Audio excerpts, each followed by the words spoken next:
About 2,500 years ago, approximately in this place where we are sitting, according to official version there, where that tree is, but during 2,500 years ago many things could be moved here in different directions. Buddha Shakyamuni, after 7 years of asceticism, decided to challenge himself, his inner storages, and said, "I will overcome these limits or will not." Therefore, he sat under a tree, big tree, which is called Ficus religiosный in encyclopedias. Local people call it Bodhi tree. He decided to sit under that tree and not to stand up till the answering all the questions he had conguessed. Probably it were questions like, who am I, why do I live, what is the purpose of that life, etc. Accordingly, he managed to answer the main questions during 7 days. Before he answered the questions, Mara had came to him and tried to stop him on self-perfection way. Mara is a divinity who is responsible for passions which humans go through. When a human experiences some extraordinary emotions and sensual pleasures, or something which sweeps off in his perception of the world, most likely it is external sources which motivates a human to empty his energy. In scriptures it is said that there is a divinity responsible for passions gratification. At first, as it said, Mara sent 6 daughters to him, 6 different, not only sensual, but also emotional, 6 habits which rule people. But they were not able to provoke him for energy waste, for energy losing. Buddha kept self-possessioning. Then Mara sent all armies, all forces which he had to scare Buddha. Result was the same. Buddha wasn't frightened. After that, Mara came to Buddha himself and said, I will rephrase it in modern interpretation, "You are crazy. What are you sitting under the tree? You poor monk, look at yourself, who you are now." By that time Buddha almost looked like a skeleton. 6 years of asceticism had affected him, and tomorrow morning we will go to Mahakala cave. You will see there Buddha statue, very unusual statue, seated skeleton covered with the skin. In that condition he was sitting under that tree. But Buddha answered, "You will not be able to tempt me or make me concerned, because this ground is my endorsement." Then Buddha touched the ground, let's say, his bearing during his movement on the way. Then Mara said, "You have reached the enlightenment. Why are you sitting at this planet then? Go at the higher worlds. Why are you wasting your time here?" But Buddha answered, "I came by purpose. I will fulfill my predestination and live after that."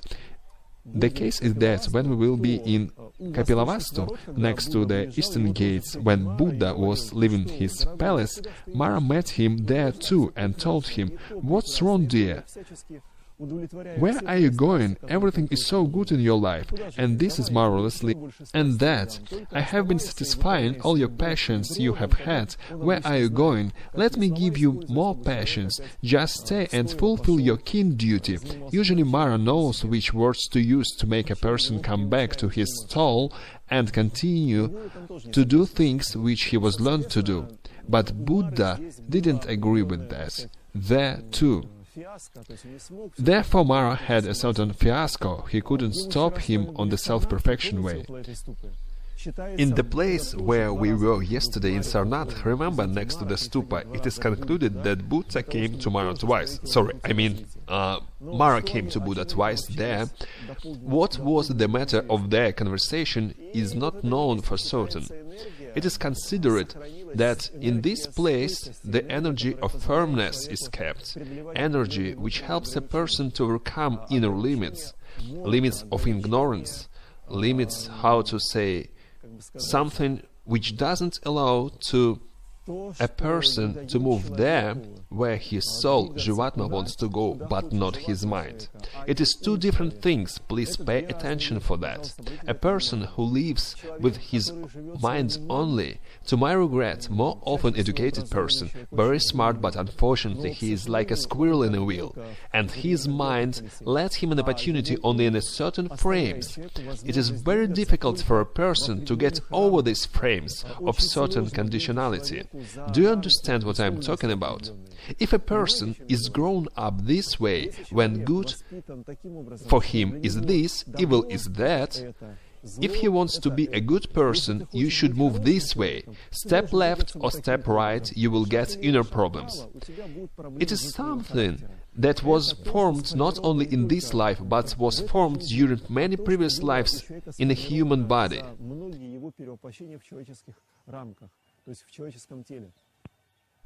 Accordingly, way of self-perfection allows to get over these frames of limits which were formed. Do you understand? To a certain extent it is important, because if you are a developed intellectual person, magnificent philosopher, but unfortunately philosophers do not succeed a lot in yoga. If you have huge knowledge about the world, it doesn't mean that you will be able to fulfill anything in that your life. It is very important to be at a golden middle. From one hand, knowledge is very important. From the other hand, the knowledge should be supported by practice. If you rely only on knowledge without practice, you will bog down in philosophic reasoning, in philosophic disputes. That is why important to try realize and practice any knowledge you have received. I mean to verify its own practice, whether it's true or not, is it illusion or not, try to find your own way. Thus, accordingly, these three Bodhi helped Buddha to strengthen himself on his self-perfection way, and to achieve the level which Buddha had before his birth. Do you understand what I am talking about? When Buddha was born in this world, through getting the material form, he had to lose almost all knowledges he had. Yes, certain important things left deep inside him, but those things which were accumulated over there during his life in this world, they moved him away from his own essence. That is a problem of human life, huge problem. And divinity which reincarnate at this planet unfortunately forgets its predestination as well.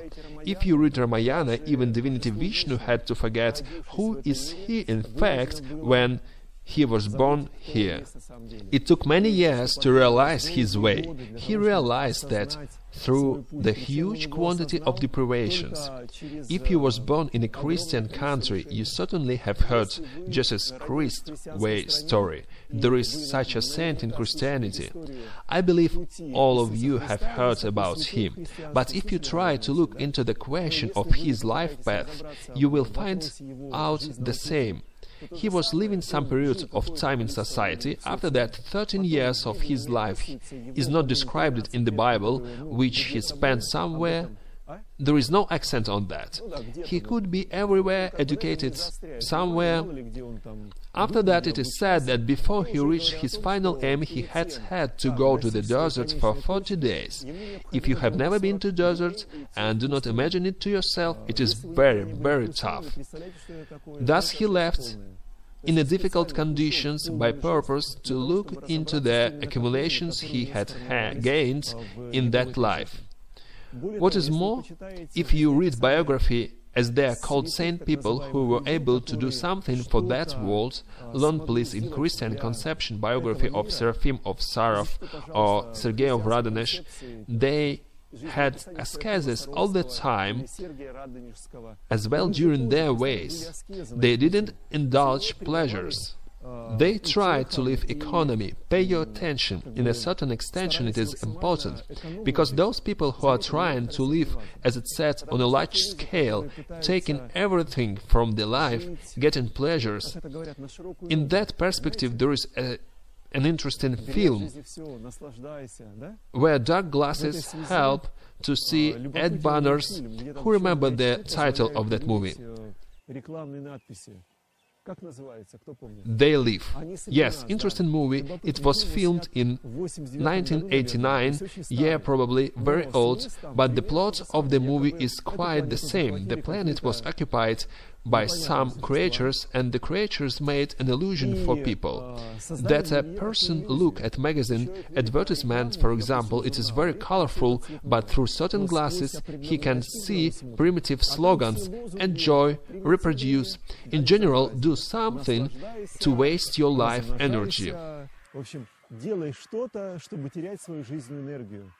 Do you understand? This is Mara way. When Mara offers to a person temptations which will deprive him his energy, let me show you more primitive examples. Let us suppose there is a wedding or some feast, which it will be very interesting and funny now. You attend this event, but have you mentioned what happens after such events to a person? Some kind of exhaustion. Have you mentioned? Does everyone understand what I'm talking about? Only in case you have an inclination to... It is a difficult topic. I don't want to touch it, otherwise we will have to spend a lot of time on it. That person who organized the feast, he collects living energy of those who visit this feast. Do you understand? Wedding organizer gets the living energy of those who came on this wedding feast. Organizer of such event gets living energy, but those who came and were satisfied during this event, they gave their living energy. Is it clear? That is why sane people choose ascetic way, which helps to save energy of foolish and transform it in a wisdom for all living creatures good. Do you understand?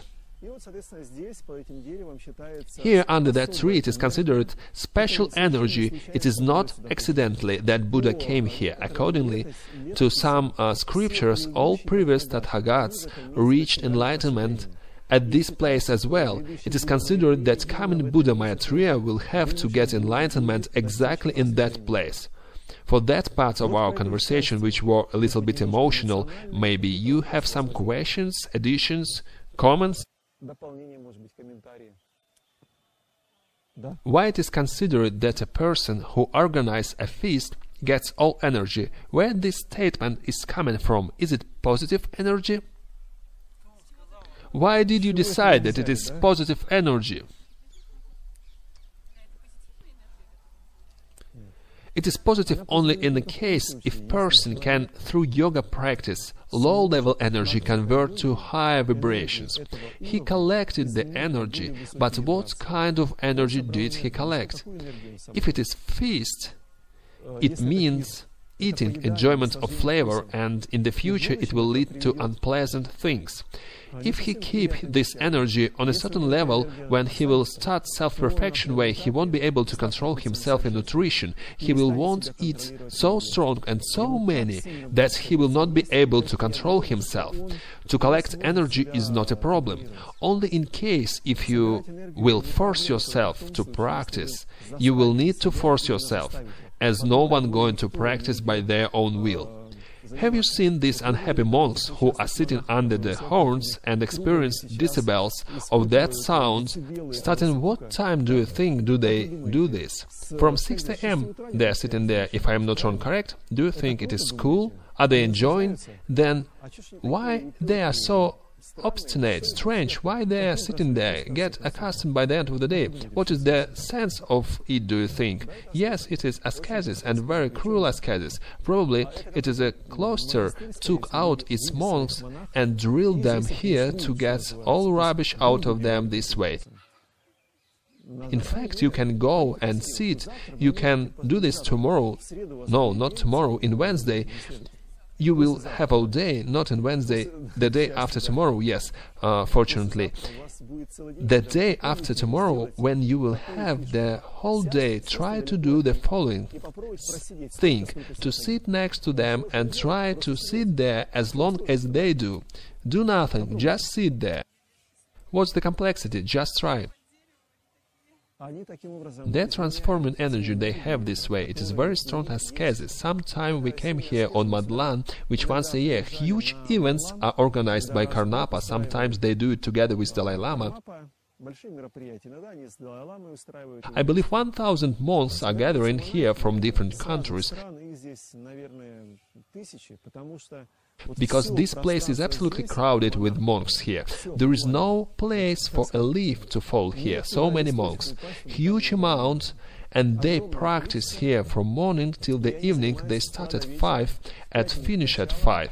They have 1 hour lunch break or 1.5 hours, and in that day they are sitting, overcoming all difficulties which appears. In fact, it is very serious ascesis, which will force the energies which circle around you to leave you at yourself. Do you understand?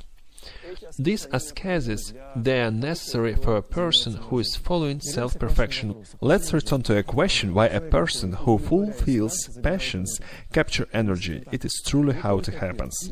Not only feast, any passion you satisfy captures life energy. I will illustrate it for you. To my mind, in Aishali, there was a woman, as it's called, not Apsara. What name of this woman? Woman who courtesan, yes. Woman who entertained the society. She does everything what guests who came to her like. She can play on some musician instrument, sing songs, tell beautiful stories about everything she knows, satisfy other guests' passions. But she is satisfying passions. Does everyone understand it? But to my regret, by the senility, such person collects large quantity of passion energies. He gets a serious problem in his life, very serious, because energy which has been collected will tear that person apart. There is one metaphor about one courtesan. When Buddha was going from one city to another, he met such courtesan on his way. She was stupefied because of his body. It was beautiful man in his heyday, as it's called. She ran to him and told, "Oh, my beloved." She saw him the first time in her life. "Oh, my beloved man, how long have I been looking for you? Let me hug you." Buddha calmly looked at her and said, "My beloved, why should we make haste? Let's check our feelings first. Wait some time. We'll see what will happen. A year later we will talk about it with you." She understood and calmed down. Many years passed after that meeting. Buddha was sitting in some ashram and narrating a lecture, and suddenly he stopped and said, "Oi." To put it more precisely, he didn't say "Oi" because Buddha was incredibly rational in his words, so he told, "My disciples, wait for me for a minute. My beloved is calling me intensively. I have to go to her." Everyone was stunned. Which beloved? Beloved by Buddha. It was incredible. They were in a shock, but still they followed him. Buddha came to the outskirts of some city and found that woman who was trying to hug him. She looked terrible. She had sinister diseases, her body was decomposing. He came to her and told, "Thus, my darling, you've seen the opposite side of the life. You are able for development now." He called best doctors which he had among the monks and said, "Can you cure her?" They observed her and replied, "If we will have such time and such ingredients, we will cure her completely." He asked them to do that. They cured her completely, and in some time that woman, practicing a lot, became on a level on sane person. She was able to transform her energy due to strong ascesis and to get to the high level of enlightenment. This life says that people which fulfill their pleasures in youth, they don't reach anything in their lives. If you meet drugs and alcohol in youth, you know how their lives develop. I'm sure you are in the know. All passions which are around a person, as soon as person devotes himself to these passions, he gets nothing good at the end. Only in case if a person is vampire, bad words. Usually you think that vampires are those who drink blood. Mass media connected vampires with drinking blood. From time to time I see which movies are advertised here and in Moscow. Soon new movie will start which is called Vampire Academy. Am I right? Yes, I see banners in the city. Which connections to our reality you think it has? In principle, some vampires, why it is shown to people something was just an illusion for the majority? Probably there is a sense in it. I will not go into details what is the reason to show that to people, but to my big regret, if some illusions are shown to people, it means that these illusions have part of the truth. There are people whose nutrition is other people's energy. It is a difficult topic, I don't want to develop it because we came on a beautiful place where Buddha is sitting enlightened. Thus we will talk about things which enlighten but not frighten. But I only want to mention to you that there are people who feed by energy of other life creations. It is not so important which type of energy is that. It could be energy of pleasure or energy of suffering. It exists. Making someone suffer, vampire gets life energy. Is it clear? But it is negative, as it said, negative way. And those people are very unhappy, because taking energy from someone, they do that for two reasons. They were victims and someone took that energy from them, or second option is that they will be victims. They will be treated as they treat themselves to the others. For that difficult, disputable and contradictory part of our conversation, do you have any questions? Did I understand correct? When person fulfills his passions, he spends his energy. He loses it. Absolutely correct. A human is only energy substance which could from one hand collect energy and from other hand spend it.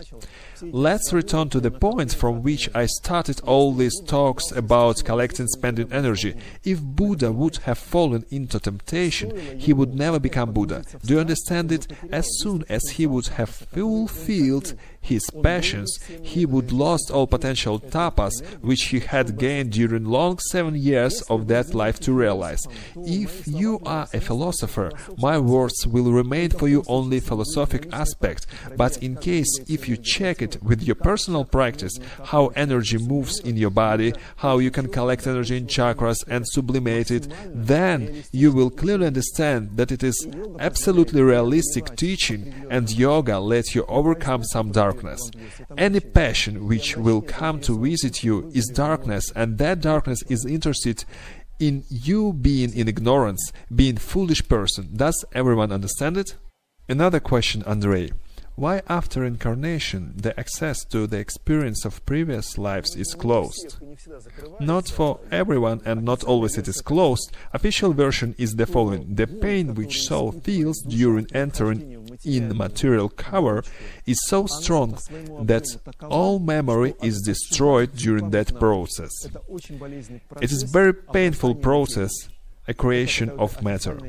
It is official version. There is unofficial, esoteric version. As we reincarnate in people world, we reincarnate to get some lessons, sometimes very painful lessons. If person would know which lessons he has to pass, he would choose sinuous way. Look, there is a height there. Here we are in a lowland, and height is there. 200 years ago there was a thick layer of ground where we are sitting right now, on a depth 5-7 meters. Everything was filled up here. On the top of that construction was sticking out of the ground. By that time Buddhism had left these places. I mean Buddhism as religion. Astrology school still was here. But one English explorer, I don't remember his name, started to perform excavation. During long time they were digging here and returned everything, as you can see it right now. The tree itself, which you can see next to those monks who is singing song, go to that tree, if it's possible. Try to sit under it to feel energy. It is considered that this tree is direct relative exactly from the tree under which Shakyamuni grew and got enlightenment. The tree under which Buddha got enlightenment, that tree was destroyed 5 or 7 times. In some cases it was natural causes, strong wind, for example, broke it down completely and it dried. But in my opinion, in 4 or 5 cases it was destroyed malicious. There is a definition, religious hatred. Do you know it? When representatives of one religion strongly hate different religion and they're ready to destroy everything which serve as attribute for other people. Accordingly, such kind of people came here several times and destroyed that tree to my big regret, by thanks to Sri Lanka princess who came here after Buddha had reached enlightenment. And she asked local monks who defended this place.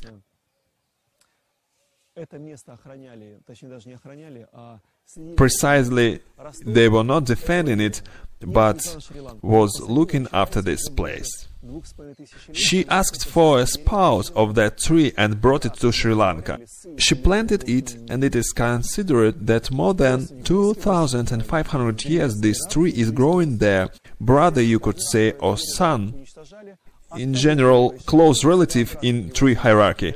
Accordingly, each time when that tree was destroyed from the tree in Sri Lanka, a spout was brought back and such branchy tree was grown from it.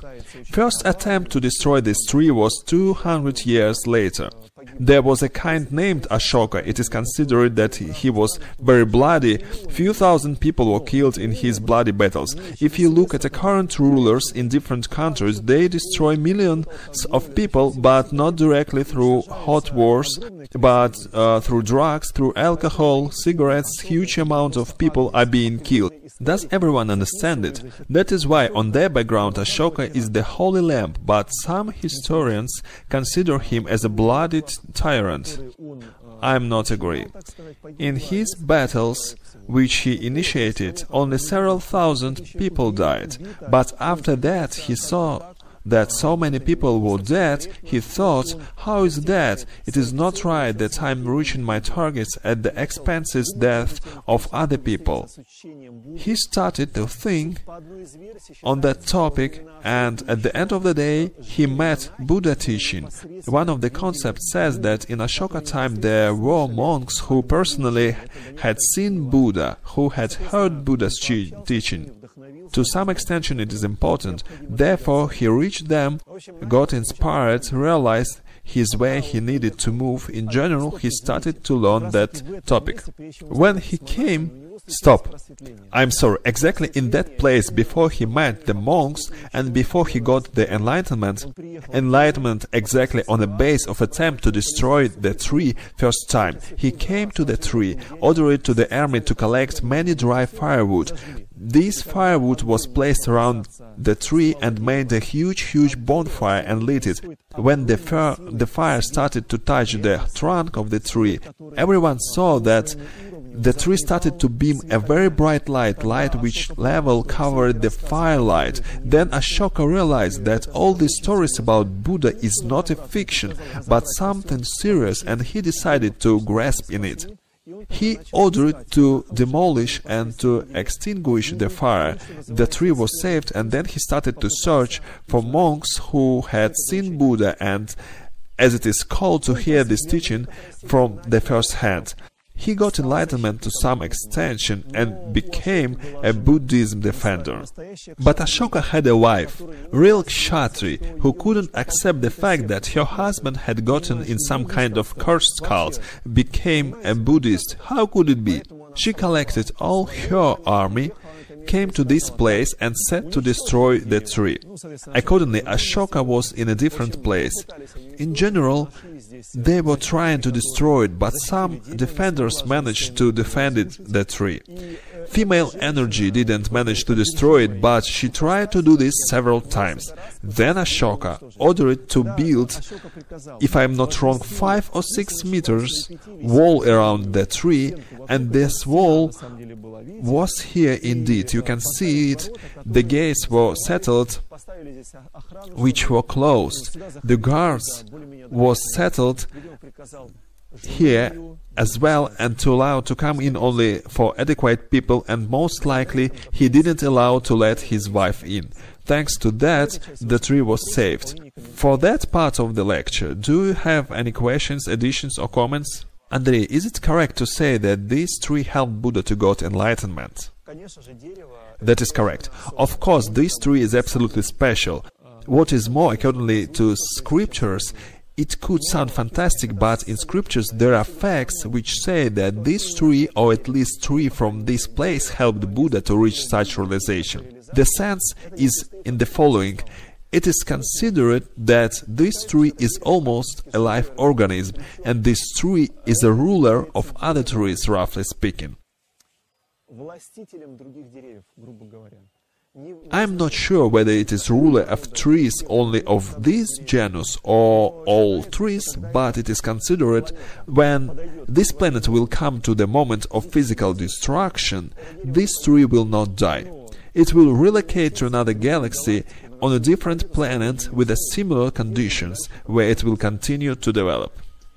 Is it some kind of energetic substance? Yes, it is like a huge helper for any person who stands on a self-perfection way. Was you ever wondered when you were studying biology in school about the strange process? Roots in the ground. They are finding moisture on a depth. Not everyone knows that there are trees with lengths of their roots 2-3 times longer than their top. It means that it is main part of the tree is under the ground, but only small part of it is above the ground, as with icebergs. Very strange process. Gravity pulls everything down, but in trees life energy and juice is coming from root to the top. Do you understand? It means that energy movement is coming from roots to the top. That is why practitioners choose trees to make tree energy help to lift their own energy. If you are sitting with your back towards to a tree, tree energy coming up helps your energy to come up as well. Indeed, there is such definition. If you read scriptures, often in Buddhistic scriptures said the following: when a practitioner will take grass and sit under the tree of way, how to say, a person who faced such words first time, he doesn't understand what is the grass, why should he take it to sit under some tree of way, what is it about, yes, but the grass kusha or carex, it is considered one of Vishnu reincarnations, when he was cursed. One woman divinity cursed him, indeed. That is a fact, and some Vaishnavas should know that. Okay, never mind, we will not talk about disagreements. But once Vishnu helped Shiva to whip one demon. There is one place which is called Garuda Valley. For some reason, in tourist prospects, it is considered as an interesting place. But in fact, there is nothing interesting there at all. I don't understand those people who make these prospects. I have an assumption what kind of people they are, which specific interests. But there is nothing to do there for a normal person, because there are very strong shami smell. Shami, do you understand? There is smell sulfur, absolutely unhealthy atmosphere.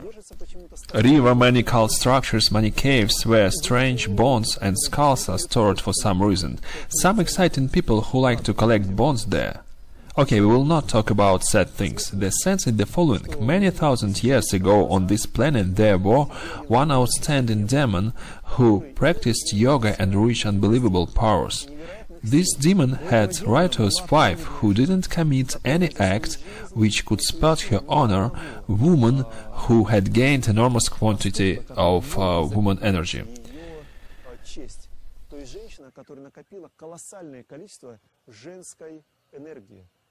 She was righteous. She was worshipping to some gods, despite the fact that her husband demon, who ruled with a sword and a fire, say the least, they ruled the world around. As this demon was practicing yoga on a very mature level, he managed to develop such characteristics which were out of limits of majority of the people. He could get any form he wanted. Once he heard that the most beautiful woman in the galaxy is Parvati, Shiva's wife. Then he decided to meet her closer, because he could everything, right? He took Shiva's look, absolutely the same as Shiva was. He came to Shiva and Parvati house, and he came through the guard. You should understand that Shiva's guard is specific creatures which are standing for order there. It is not simple guard, not just defenders, it is super professional creatures which punish everyone according to his offenses. You can imagine whom am I talking about. I don't want to use word demons by purpose because it doesn't reflect the truth. There are helpmates who have very specific parameters. Do you understand? In general, if one of these helpmates will need to tear from some demon ahead, they will do it easily. Nevertheless, this demon, with Shiva outlook past them, they bowed to him and didn't even realize that it was substitution. He came to Parvati and knocked the door. Parvati came out, and that Shiva conked out in front of her, as he didn't expect it that the beauty could be such intensive. When he saw that beauty, he just conked out. Parvati looked at him and realized that the case is very serious. As she realized that Shiva couldn't be conked out, it means that someone with Shiva outlook passed through all demons and lost his consciousness. She understood that it's very serious problems. She immediately called Vishnu and said, "Listen, Vishnu, I'm sorry for saying such contemporary to make it easier for you to understand." Of course, she referred to Vishnu using telepathy. "Vishnu, I have a problem. A demon came to me with Shiva's outlook, and it looks like we will have serious problems." Shiva, at this moment, was in deep meditation and very far away. He couldn't be called out from there. When Shiva is in meditation, it requires enormous quantity of efforts to get him out. Vishnu materialized next to this demon, and Parvati says, "Demon, why have you came to me here?" Demon says, "Why? I want to hug this woman, I'm Shiva." They say, "No, you are not Shiva." "Who said to you that I'm not Shiva?" They had this conversation in general, one replica after another. That demon says to Vishnu, "Vishnu, get off. I came here to hug Parvati. You will not do nothing to me." Vishnu was astonished after such attitude. To understood, you should know Vedic culture. Vishnu is the most frightening divinity which could appear. It means there has the best of the best weapon, etc. Nevertheless, Vishnu, I think they started to fight, yes or no. I don't remember. To make a long story shorter, Vishnu understood that he wouldn't be able to put this demon at his place. He rapidly goes to Shiva, finds arguments to get him out from meditation, and says, "Shiva, listen, a demon came to Parvati, absolutely the same as you are. She will have problems, therefore you should go and defend her." Shiva appears there and started to fight with the demon. Many days and nights, months and years this battle were lasting, but Shiva couldn't overcome this demon, even though he had a divinity origination.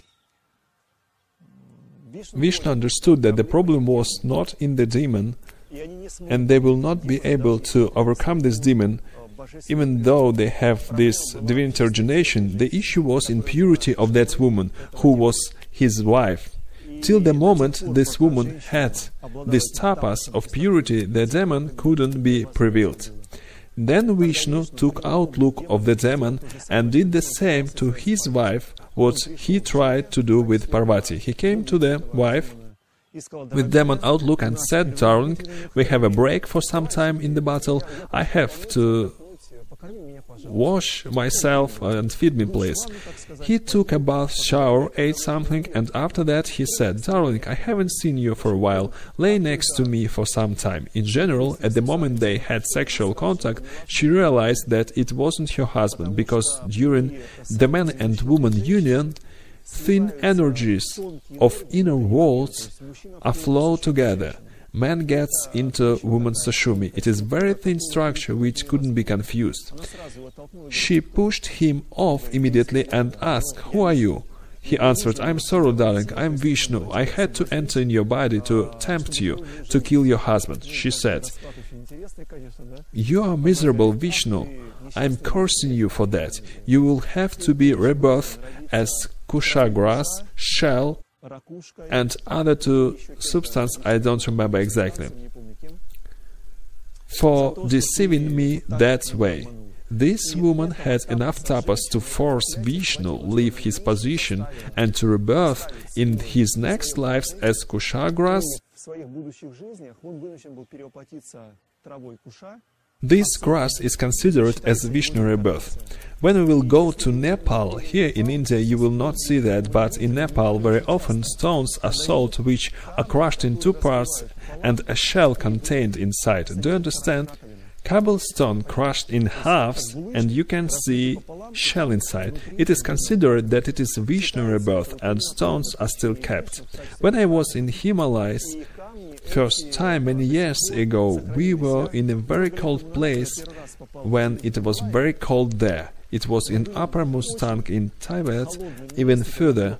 We were standing on a cloister roof and saw as local people were standing in a cold river and were looking something there. The water was ice cold, but not just cold. They were looking something barefoot in that cold water. I asked a monk, "Listen, what do they do there? It is incredible, ice-cold mountain river, can you imagine? Once you step in this water, you can forget about your feet." But they were walking there. He said, "They are looking for shells, Vishnu imitation. They are looking in these mountain rivers." There is a place in Tibet, which we visit sometimes. It is called Garuda place. There are bones there. It is clearly seen there, mountain surface and some kind of calcareous parts are sticking out from it. It is considered that it is bones of that demon who was killed in a moment when Vishnu had sex with his wife. Why are you shaking your head? Don't you believe? You think knights who lived in Europe were absolutely dumbbas when they were leaving for a war and putting their women into iron, how do you call this iron thing? Chastity belt, in some kind of iron thing, only because they knew that wife energy influence on events which will happen with husband. Wife fidelity will directly define whether husband will come back from the war or will not. As soon as wife lets herself go, her husband will be gone.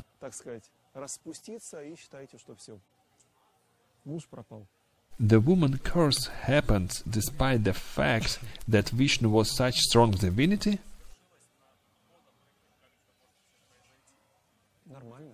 Yes, it is normal. She was a strong woman. I mean that being in woman form and serving to the demon, she was gathering huge amount of tapas energy. Divinities, they also have specific life form. If you read text called Rudra Samhita, quite rare text, also it is called Shiva Samhita, where you can find God-life prolongation point of view. During one Shiva's life, two Vishnus passes. During one Vishnu life, two Brahmans passes. If I am not wrong, during one Brahman's life, 7 or 12 Indras passes.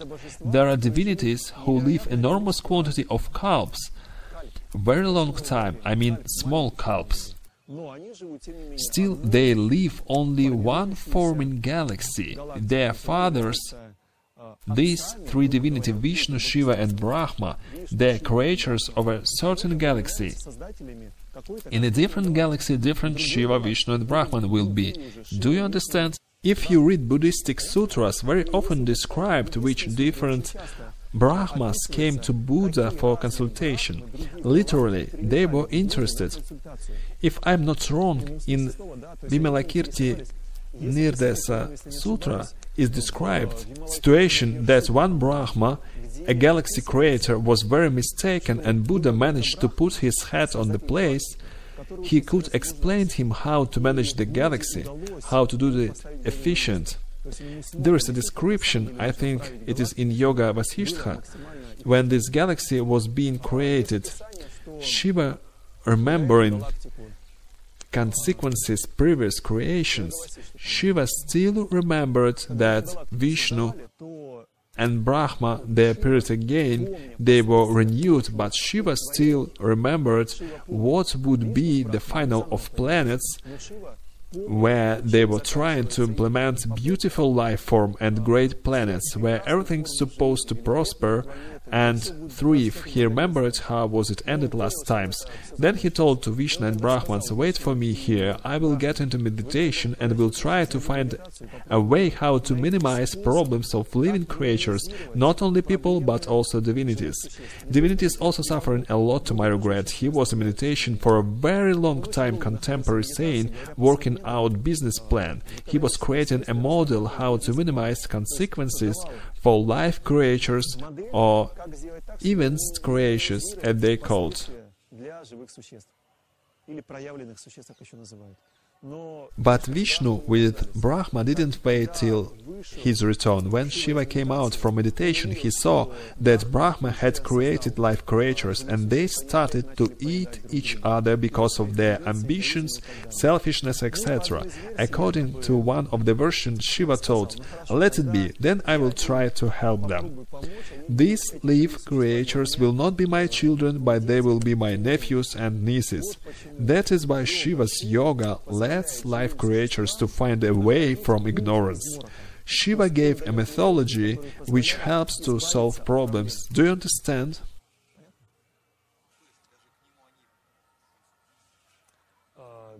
Vishnu, Brahma and Shiva is triple appearance of one energy, which starts galaxy development, makes creatures, souls, collects experience. Read Yoga Vasishtha. There is interesting place there. It is that in this life, for example, Brahma, in this galaxy, where we materially exist, Brahma became a creator, father, but in different their incarnations, they could change their roles. Sometimes Vishnu created a galaxy, was the father, sometimes Shiva, different cases. That is not dogma that Brahma creates a galaxies. Why I am focusing your attention on that? There are various books which have some dogmatism. It is said that Brahma is a creator without options, but it is not considered there that it could be many galaxies and many Brahmas. Do you understand? Answering your question, Buddha Shakyamuni is not an absolutely correct title. His post rank is Tathagata. Tathagata is his title. Buddha is simplified, awaken. Someone who awake from wraith, ignorance, and there are many such people. I should say about that, any saint person is Buddha, is awakened. He lives not for his own selfishness, not for passion satisfaction. Any awakened, what does he start to do? Problems of other people. Have you ever mentioned it? Any sane person is helping others to overcome their limits. Does everyone understand it? Person who is materialist, who is bonded with passions, he lives only for himself. Therefore, Buddha is existing out of this paradigm, out of any space and time. He has relates to the reality only in case if some his disciples from the previous lives gathering together and need for his teaching, he incarnates there and give them this teaching. That is not his target. He has no interest in that. That is why he is called Tathagata. In translation, someone who came without a reason or someone who goes without a reason. He goes out of time and any space out of willing to be. It exceeds many other things. When we will be on Gridhahutra mountain, I will tell you in few words about the Good Dharma Lotus Flower Sutra. There are very curious things in it. For example, Buddha had to stop the time, allowing all creatures who wished to listen to his quintessence of teaching could be there. That is why it is considered that Buddha is still above the Gritahutra in thin reality on the sky. Could we say that he is divinity? How to classify? Yes, I understand your question. From the religious point of view, if there is a religion, there must be some divinity to which this religion is worshipping. Is it correct? That is why Buddhists say there is no God. Few minutes ago I told you that from Shiva, Vishnu and Brahma points of view, they do not exist, because during one Shiva life 2 times they are changing. Do you understand it? Brahma, even Indra is a divinity for some cults. That is why, my friends, read original sources, texts, and on the first stage you will be able to do your own conclusions. But in fact, there are scriptures in which said that divinity, they live limited life as well. Complicated theme. That is why Buddha, he is out of these definitions. From one point of view he exists, God, from the other he is not. It is described when Ananda was sitting next to Buddha and one man came to Buddha and asked, "Buddha, does the God exist?" Buddha said, "Yes, the God exists. Follow your way to the God." During the lunch, another man came and asked, "Buddha, does the God exist?" Buddha looked at him and said, "No, there is no God. Try to live out of any conception." In the evening, the third man came and asked, "Buddha, does the God exist?" He said, "You know, both statements that God exists and doesn't exist are wrong."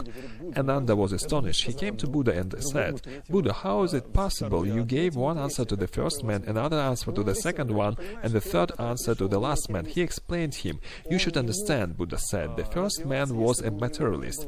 He can't develop if he hasn't got any fulcrum. He needs something to approach. Therefore, I told him that, in fact, the God exists. Indeed, Brahma exists, isn't he? This person will worship to Brahma, for example, and he will get a high-quality energy from Brahma, his creator, during the concentration at least. Is everyone agree with that? Do you understand? Another man who came, he was a fanatic. Due to his fanaticism, he could do a lot of foolish things. That is why Buddha stopped him and tried to give him an opportunity to find his own way out of religious fanatic conceptions.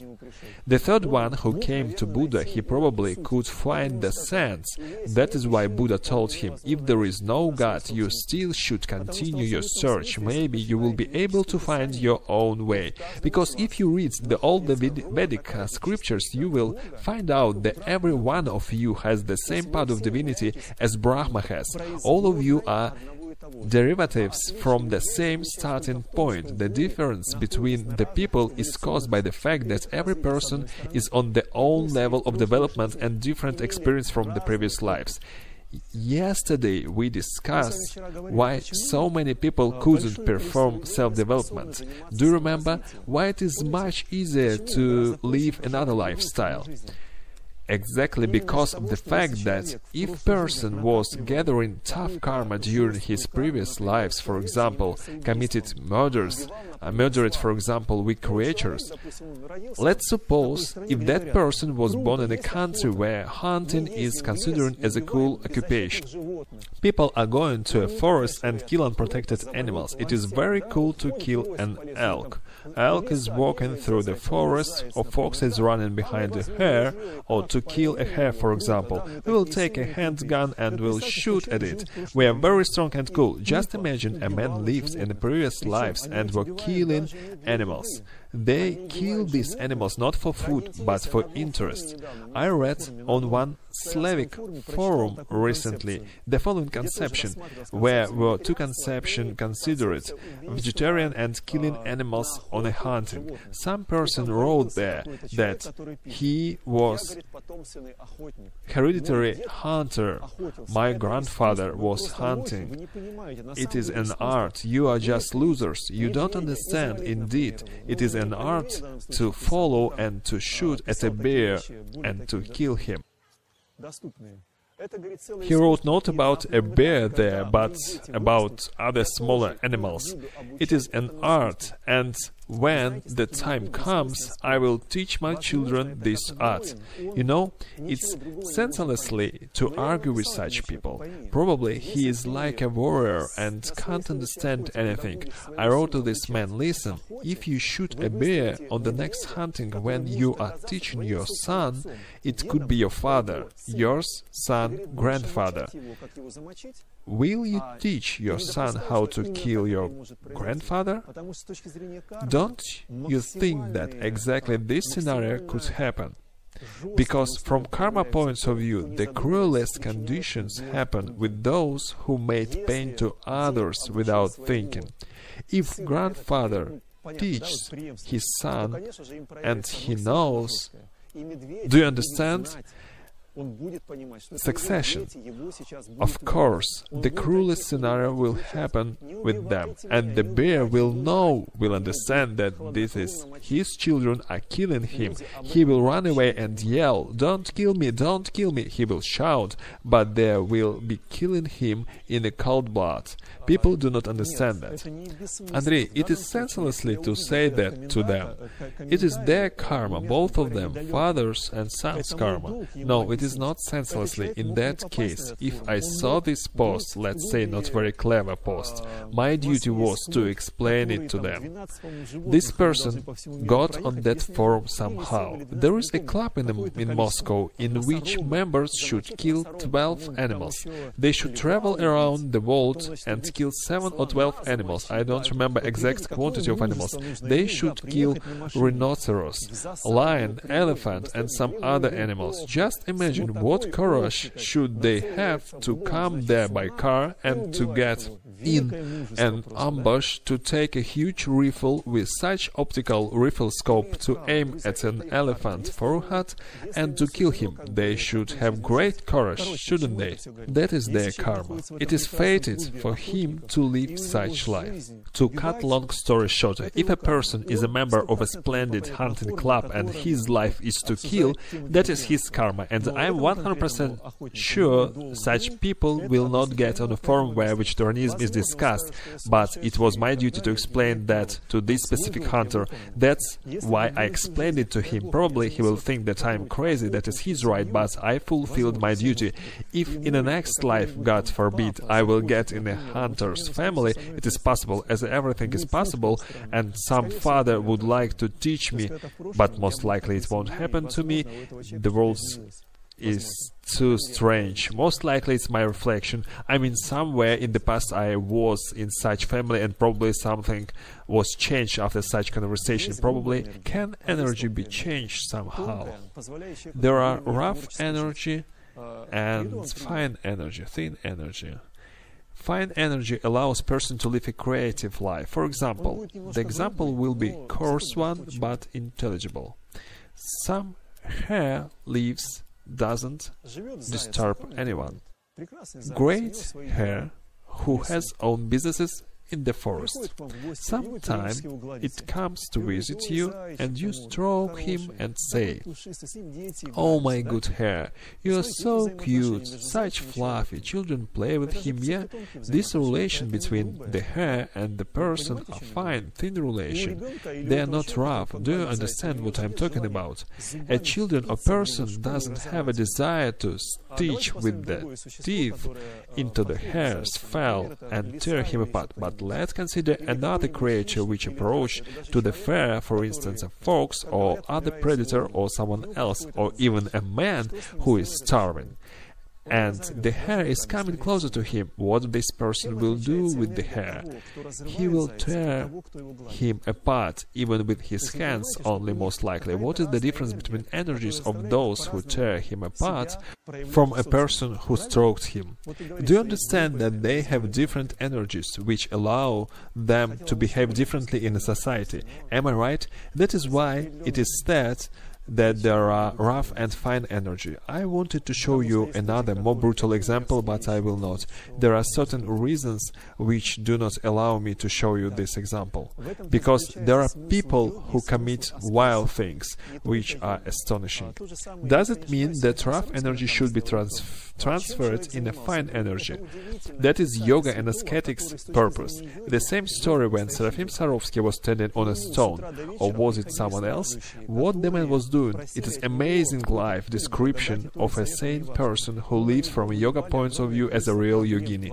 From the morning till night, suppliants were coming to him. They were asking grace from him or an advice, doesn't matter, but they were sharing with him huge quantity of problems, questions.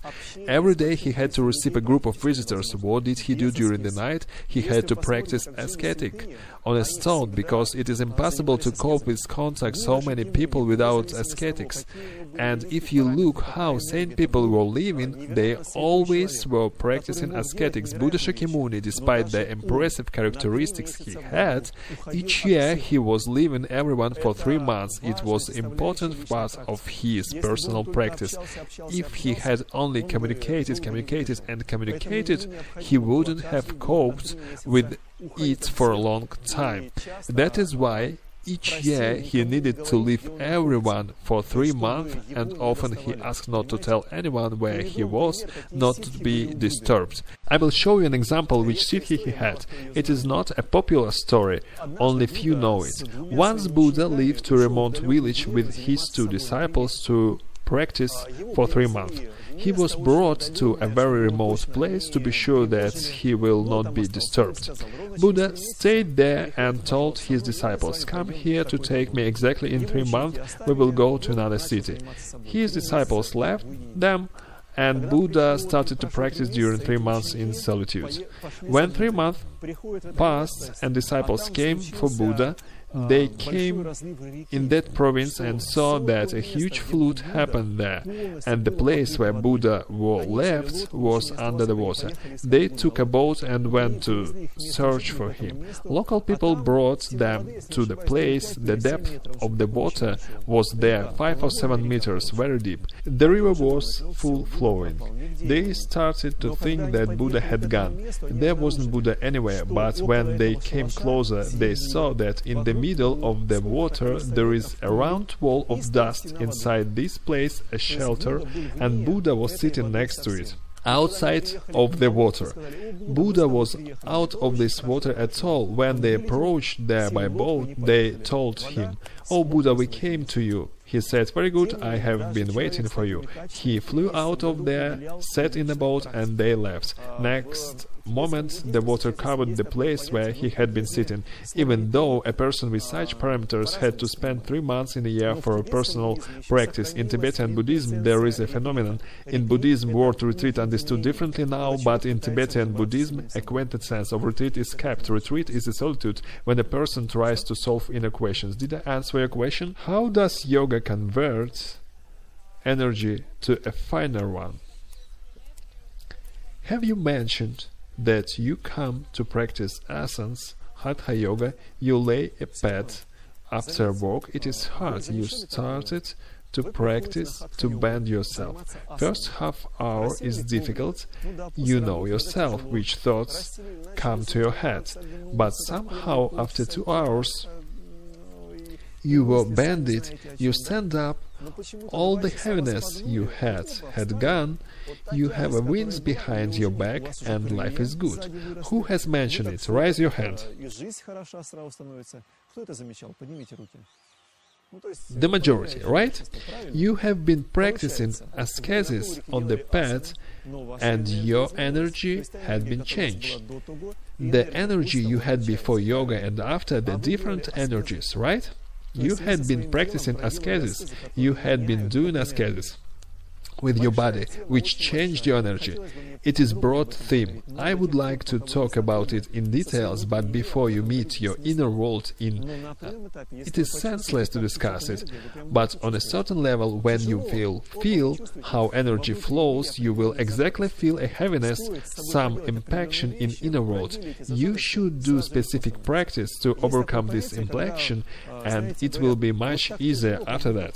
There are situations when, people say so hard as if you are pressed by a huge stone. The only wish is to lie and don't do anything. It is most dangerous time. It is external energy entered in you and trying to control your inner world. If you manage to force yourself to practice during such moments, you can change this energy. Heaviness, it is not physical tiredness, but energetic problem. Many years ago, I faced amazing things. I learned that some monks could practice, you won't believe, months without stop. I personally spoke to these people. I couldn't believe it. That some person start to practice something and don't get tired physically during a month. Guys, I understand, I managed to practice for weeks, but you practice 1 week and you get absolutely exhausted. You don't have any strength. Without food, without water? No, with food and with water. Did you practice asanas? Cyclic practices are performed to achieve one or another result, for different reasons. Let's suppose some person wants to know his previous life. There are specific methodologies which helps you to gain energy, to convert it from rough one to a fine energy, and then to fine energy will allow him to look inside yourself. Ordinary people could very rarely do this. If you get in Karma Kagyu or in a different school where specific inner world methodologies exist, but they are not shared with everyone, that is very smart from their side.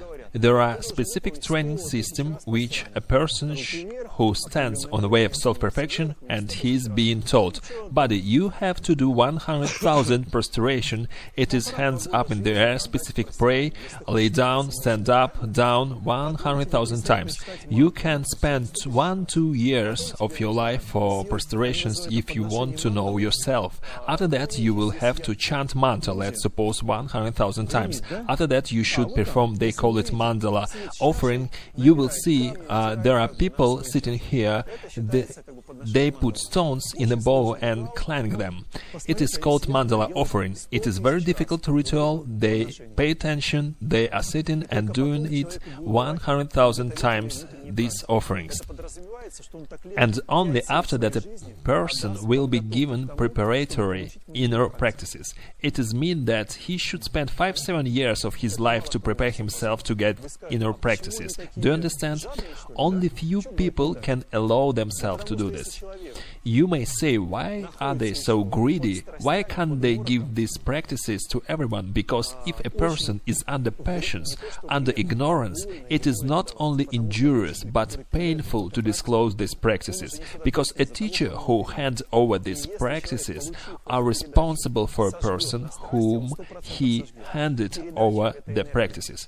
If a person after getting the practices will burn everything on passions and he will 100% will do this energy, a teacher hand over information together with energy. If person is not practicing, he will drain this energy in a lavatory pan, sorry for my expression, and those who gave it to him will feel pain. That is why there is filter system, preparation practices that are how they called. If you have a potential to prepare, you will prepare and will be able to move forward. No potential float in samsara, that was your choice, nothing personal as it said. Indeed, there are methodologies when people could practice for a long time without tiredness. It is possible. It gives an explanation. It explains why in some time you don't have to force yourself to practice, but you feel energetic support. It becomes easy to practice. It is one of conception, but I have faced with it, and I know people who have gained an experience on this way, and I have some experience myself as well. That is why I am telling it to you. When the transformation happens, there are situations when a person bears something for some time, but sometime later give it up. He didn't bear it enough, he didn't transform it, he made some effort, he saw a problem, but still he made a step back. You can read scriptures on Vedic theme. Are they crazy? Someone takes ascesis, sat under a tree and didn't stand up for that place such and such quantity of time, literally several years. What should such person do if he takes ascesis? How he could stimulate himself? It's difficult to say, Katya. Now, in nowadays, let me repeat for those who haven't heard it. How to compel yourself to overcome this energy. In Tibet now, knowing that person is weak, they literally close people in case. If teacher decides that someone is ready for a practice, he received this practice, they wall up him in a cave with stones, leaving only small window for food. It is reality. On our territories there are such things called dolmens. Have you heard?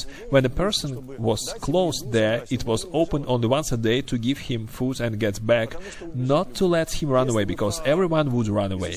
If you learn how teachers treated their disciples, I mean those teachers who were bringing their disciples not to reality, perception, ecstasy. I read recently one expression, I'm afraid I will not remember it word to word, but the sense was the following. Love is not something you should approach, but something that comes to you itself. There was a signature of saint person. My friends, that's not true. I don't argue, someone probably is living in these feelings, but you have to make it titanic forces to understand something or to overcome. In general, what is the difference between male and female path? From one hand, there is no difference. From other, many things are very different. Certainly, women have their own physiology. But at the same time, I know many women who have achieved in yoga quite a lot. I have one teacher, thanks to this teacher mainly women reach samadhi for some reason. He operates with women energy. In Hinduism and yoga there is a definition, Shakti aspect, woman aspect, and he builds his practice on this woman aspect. This is why the majority of women who reach samadhi, it is very difficult. It is not so easy, but still it's mainly women. Do these women have families or they disown from a family? I believe one of them had family. I didn't interested in this system of self-perfection closely, as he was interested in women mainly. But it is not a single solution. I know many other women who have reached a lot of in yoga. Thanks to handover from a woman, I could see my different energetic body. I could leave my body also thanks to handover from another woman.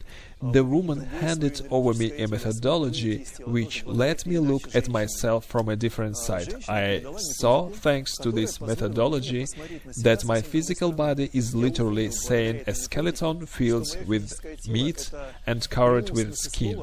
My substance, it is absolutely different part.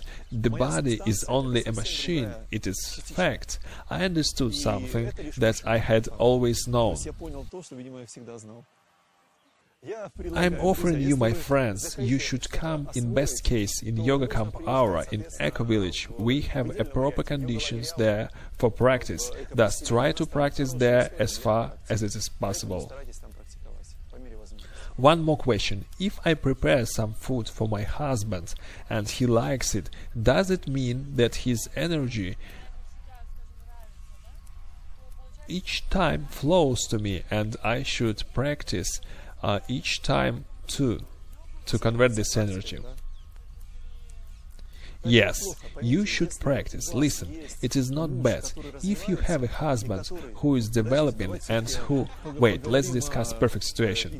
Let's suggest a husband who is developing, serving to this world. Have you imagined? I mean, he does something good. He is doing God's mission, leads the world to the best. Have you imagined? Let's suppose such person exists, and there is wife who is serving to him. He is following the God's will. the gods given him an order to do something. He does it, and there is a woman who helps him on his way. It means that part of the god's energy will go to her. It doesn't mean that it will be patience. If woman can help a warrior who stands defending a society, let's discuss a hot example. You know that in Ukraine the events are happening. Some people with a good will came to change life to a better one. As usually they called upon to one thing but got another. Okay, I will not continue. Now so many problems because of these comments in Ukraine, but at least you can clearly see there that there are people who really want to change life to a better one, and other who want to control the society. And to my regret, those who want to control society are winning now.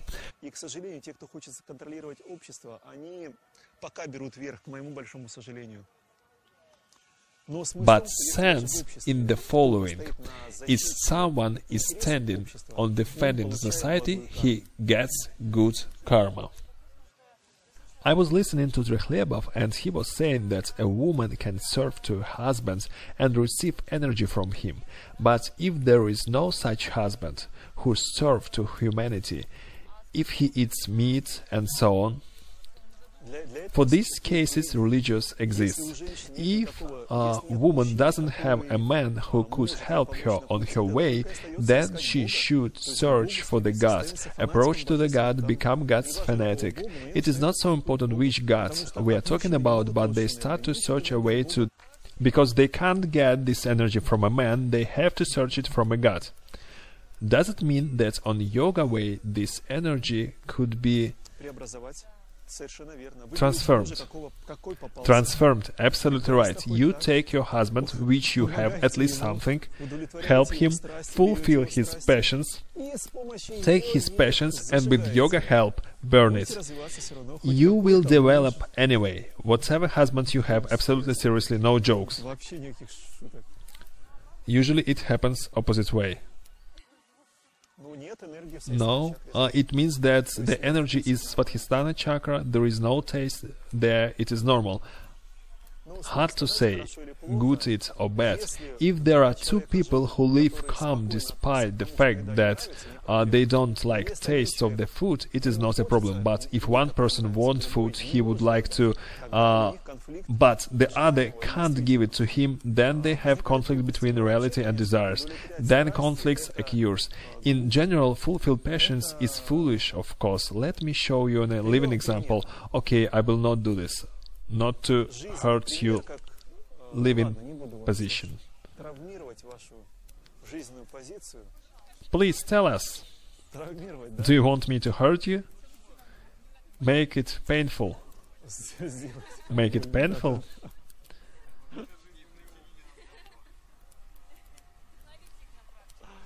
No, it is not about practice. How does woman expose herself in a society? Bright clothes, skirt is shorter, navel is higher, I mean legs are longer, heels are higher, makeup layer is thicker, how do you say, plaster around eyes, a little more, glued plastic nails are longer, teeth are whiter after acid bleaching. What else do they do? Lenses are bluer. Yes, lenses. Because brown eyes are not into... We should have blue eyes, shouldn't we? The hair is in peroxide, totally, absolutely white. That is an example of a lady. She goes through the life, isn't she? Do you understood correct? Or have I spruced something up? I spruced up a little bit probably, by purpose to understand what is happening after. Therefore, such lady appears on the surface of society, she exists. Any normal man wouldn't get closer to her, because he understands that this festival will be continued on his expenses in the future. He doesn't want it. I am talking about normal men now. Who is paying attention to her? Someone who is feeling itch somewhere and wants something.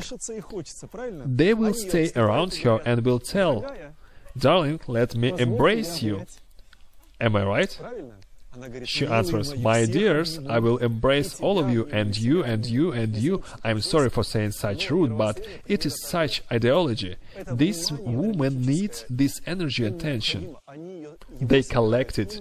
They feel lack of this attention. Roughly speaking, in a secret, it is a typical vampirism. There are even men like this. There is perfume for men, Botox for men, lips for men, everything for men. Haven't you seen men with Botox? There are already. Okay, let's stop. Due to the primitive energies, systematically everyone gets crazy. Please look at a true story of recent past. How many wars occurred because of this primitive energy? Due to this sensual love, people have huge amount of problem. Kill each other. Surprisingly, but it is true. Because they cannot do nothing with this energy.